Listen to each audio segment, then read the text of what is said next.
देखिए, आज अनुराधाचार्य ने व्यास गद्दी को शर्मसार कर दिया है। मातृशक्ति के खिलाफ उसने ऐसे बयान दिए हैं कि सभी मातृशक्तियों में बहुत भारी उबाल है।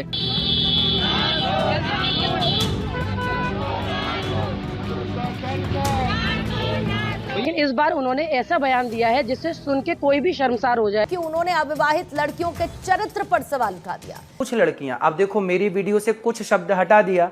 जब कुछ शब्द हटा दिया तो सीधी बात रह गई कि लड़कियों को बुरा कह दिया गया। तो कुछ शब्द यदि आप हमारे हटा देंगे वीडियो से तो वो तो सारी लड़कियां खराब के लिए वीडियो तैयार हो जाएगी, फिर लोग उसको गलत यूज कर सकते हैं। जय सिया राम, हरिओम। ये जो अनिरुद्धाचार्य महाराज जी कथावाचक हैं, उन्होंने बिना एनेस्थेसिया दिए ऑपरेशन कर लिया है। अब मरीज जो है बाप बाप चिल्ला रहा है। सीधी सी बात है भैया, इतना क्रॉनिक डिजीज है, बीमारी है, उसकी सर्जरी करना है, बिना बेहोश किए हुए सर्जरी कर दोगे? अब हाथ जोड़े जोड़े माफ़ी मांग रहे हैं। पता नहीं कितने टीवी चैनल पे आ गए, कितनी जगह आ गए, अपने अपने तरीके से मफिया रहे हैं, माफ़ी मांग रहे हैं। उसी पे हम बात करने के लिए आए हैं भाई साहब। लेकिन मैं जो कुछ भी कहूँगा आपको लगेगा कि 100% मैं अनिरुद्धाचार्य महाराज के साथ हूँ। आपको लगेगा तो हमें भी अच्छा लगेगा, क्योंकि बीमारी बहुत गहरी है भाई। अनिरुद्धाचार्य की गलती है कि उसने बिना बेहोश किए हुए, बिना एनेस्थेसिया दिए हुए सर्जरी कर डाली भाई। करता रहा लगातार। क्या बिलबिला के लोग निकले हैं भैया। ये कौन होता है कहने वाला? स्त्रियां कैसे कपड़े पहने, क्या करें नहीं करें। 25 साल तक की स्त्री कई जगह मुंह मार चुकी होती है। अभी ड्रम वाली कहानी आई है, अभी एक पति को ऐसे मार दिया वहाँ जे। अरे भैया, तुमने ठेकेदारी ली हुई है क्या? हैं अनिरुद्धाचार्य? ओ भैया सुन लो, ये पूरा जो राष्ट्र भारत एज ए नेशन जो छटपटा रहा है, बंटवारे के बाद के भारत में भी, बंटवारा के बाद भी भारत में जो हिंदू सनातन सत्ता की व्यवस्था, वो तो बहुत बहुत दूर की बात है। एक निजी ज़िंदगी में भी टूट फूट ऐसी हो गई है, जड़ों से ऐसे कट गए हैं लोग कि कुछ भी ऐसी बात होती है जिसमें कि नारीवादी लोग जो हैं, जो कम्युनिस्ट हैं, जो लिबरल्स हैं, जो इरेडिकेट सनातन धर्म कहते हैं, वो सब पागल हो जाता है भाई साहब। अब बाकी उसके साथ लगे लगे सारे नैरेटिव ऐसा बिल्ड हो गया, क्या कर लेगा भाई।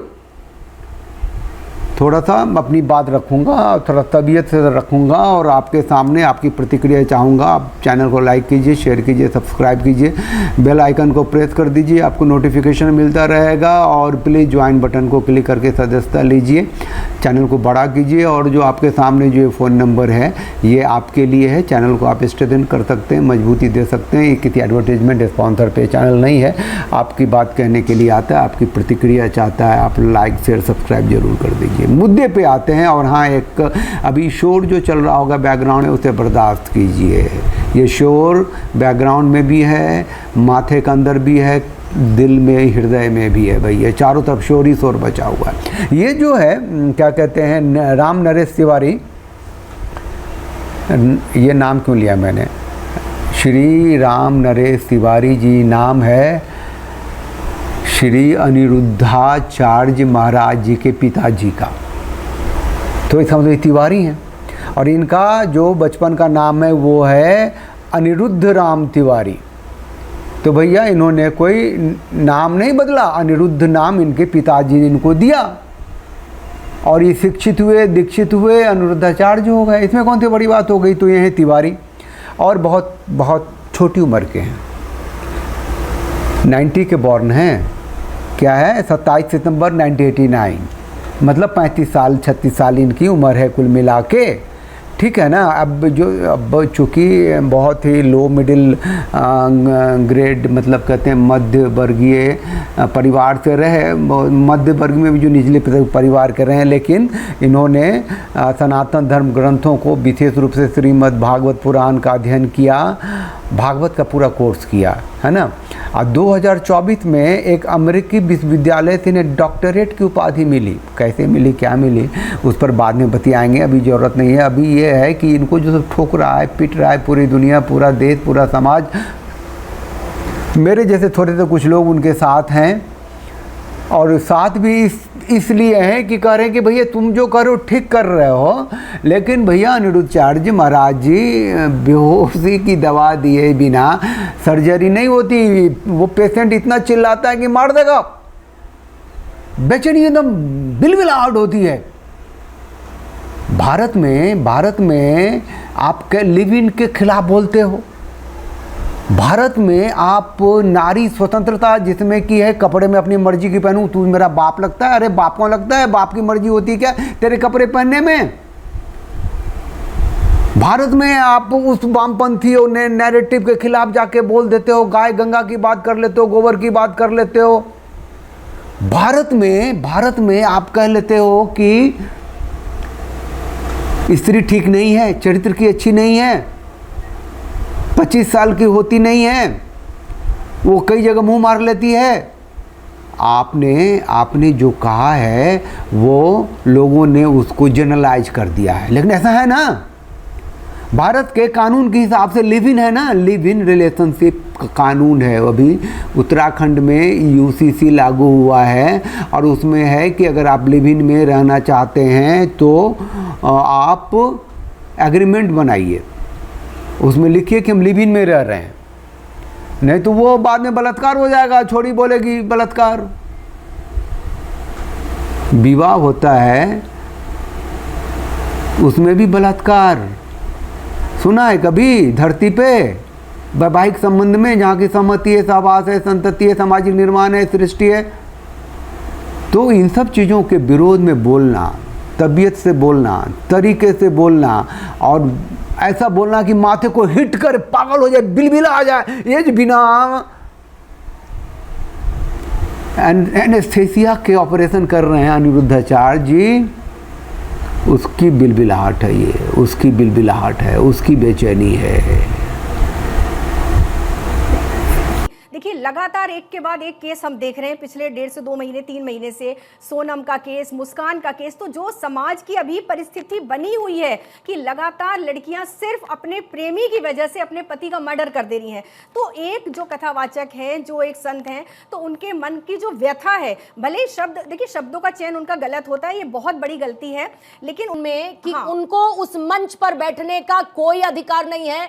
संत समाज की तरफ से अनिरुद्धाचार्य का बॉयकॉट किया जाना चाहिए। समस्या ये है, आप अच्छे काम कर रहे हो, बहुत अच्छी बात है, करने भी चाहिए, खूब सेवा कर रहे हो, लेकिन किसी को अधिकार नहीं है कि जनरलाइज बेटियों पे, जो हमारी बेटियों का सबसे ज़्यादा सम्मान हमारे सनातन धर्म में है, उसके तिलक लगाया हुआ व्यक्ति, उसके चोटी रखा हुआ व्यक्ति, रुद्राक्ष पहना हुआ व्यक्ति, ऐसे वो भी हमारे कृष्ण जी की नगरी से ऐसे बोले, तो ये ठीक बात नहीं है।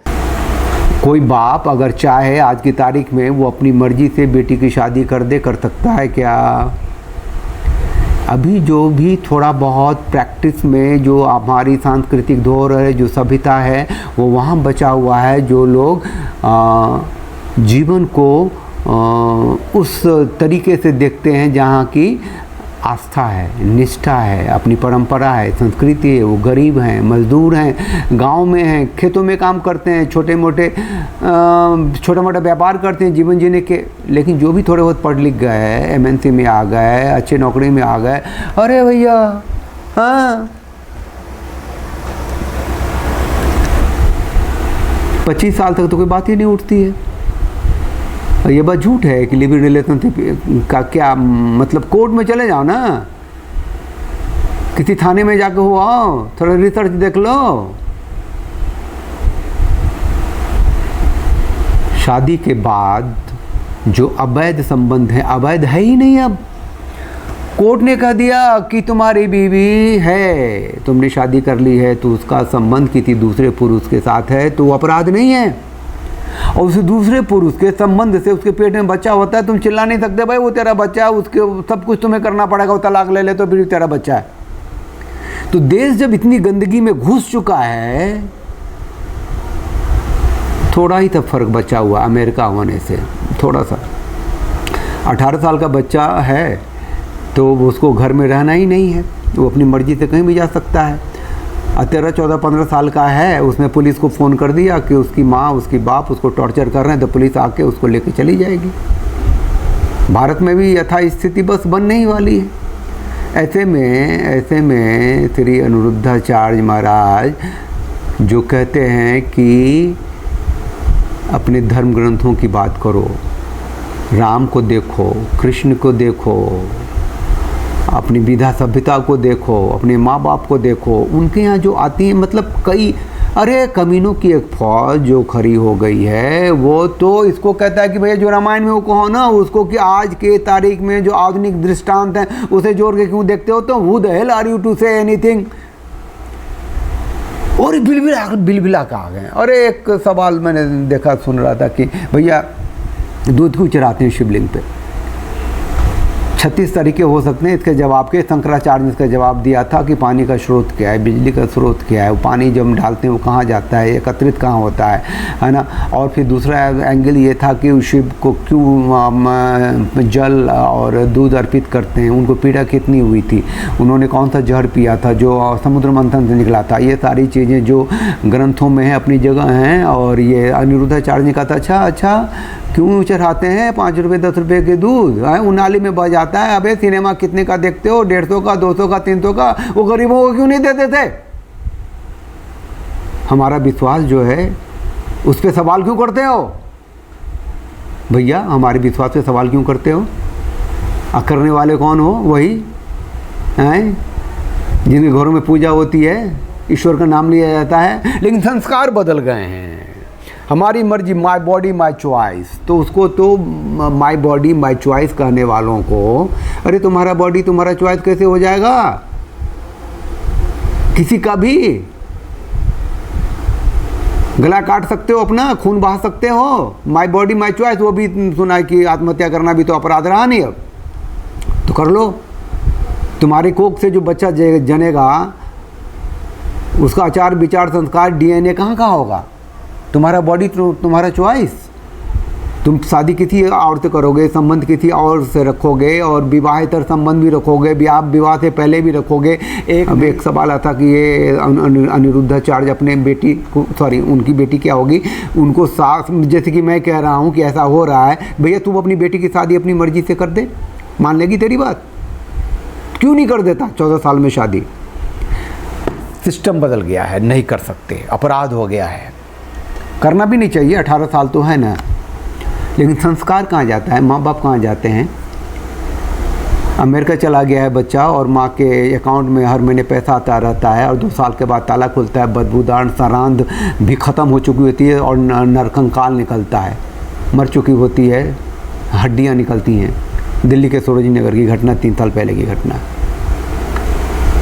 तो ये जो सनातनी सत्ता की व्यवस्था है, जो पारिवारिक संस्था है, जो आज भी थोड़ा बचा हुआ है, और उस बचा का जो ख़त्म हो गया है, जो बर्बाद हो गया है, जो विपरीत परिस्थिति में चला गया है, जो आधुनिकता के नाम पे जो भ्रष्ट आचरण में चला गया है, जो स्त्री होने का मतलब, स्वतंत्र होने का मतलब जिम्मेदारियों से मुक्त होना हो गया है, उसको ठीक करने के लिए रातों रात नहीं, ऐसे 25, 50, 100, 1000 अनिरुद्धाचार्य चाहिए। और वो भी उनके भाषण में, उनके कथा में, उनके दृष्टांत में बहुत ही मजबूत पहलू होने चाहिए, और एनेस्थेसिया के साथ होनी चाहिए।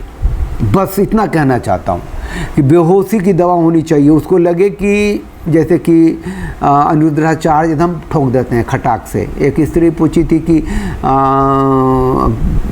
लड़का जो है वो अगर विवाहेतर संबंध रखता है तो स्त्री क्यों नहीं रखे?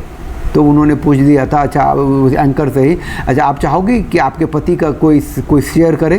कभी नहीं, मैं क्यों चाहूँगी? तो पति भी तो चाहेगा कि उस पत्नी को कोई शेयर नहीं करे। तो जैसी बोली, जैसी स्थिति, वैसी जवाब।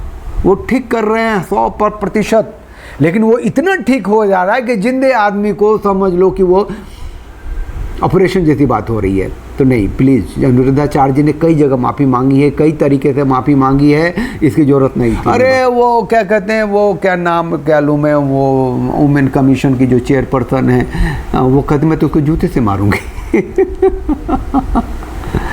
जूते पहन लो ढंग से, है ना, कांटों से बचना है तो।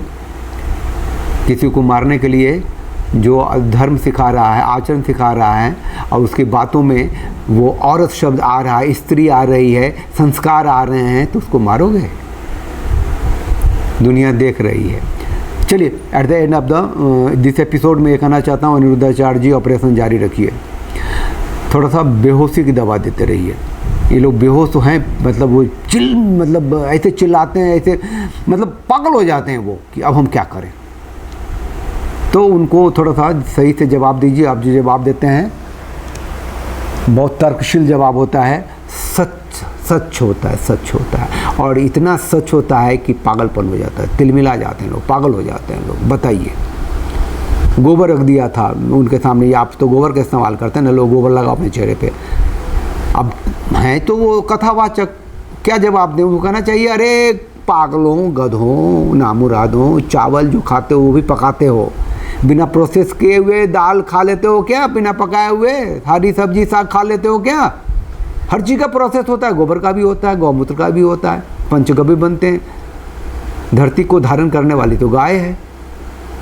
मतलब जो गाय की बात करे, गंगा की बात करे, सुचिता की बात करे, आचार की बात करे, विचार की बात करे, संस्कार की बात करे, धर्माचरण की बात करे, और ऐसे दृष्टिदान दे कि बिलबिला जाए आदमी, उसका नाम अनिरुद्धाचार्य है।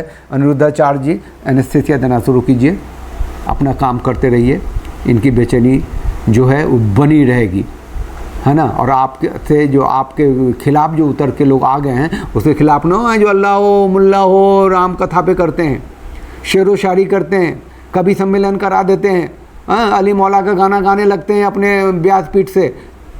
उनके लिए उनके पैरों में जूते ना होते, गालियाँ ना होती। यहाँ जो 30,000 से 40,000 लोग भोजन पाते हैं अनिरुद्धाचार्य जी आपके रसोई से, इतनी विधवा माएँ जो वहाँ आश्रय पाई हुई हैं और आप सेवा करते हैं, ये खटकता है लोगों को कि ये सनातन के नाम पे इतना कैसे हो रहा है। चलिए, साथ रहिए। और अनिरुद्धाचार्य जी को 35-36 साल के कथाकार हैं, इनको मेरा पूरा सपोर्ट है, सम्मान है, इनको मेरा प्रणाम है। जय सिया राम, हरिओम।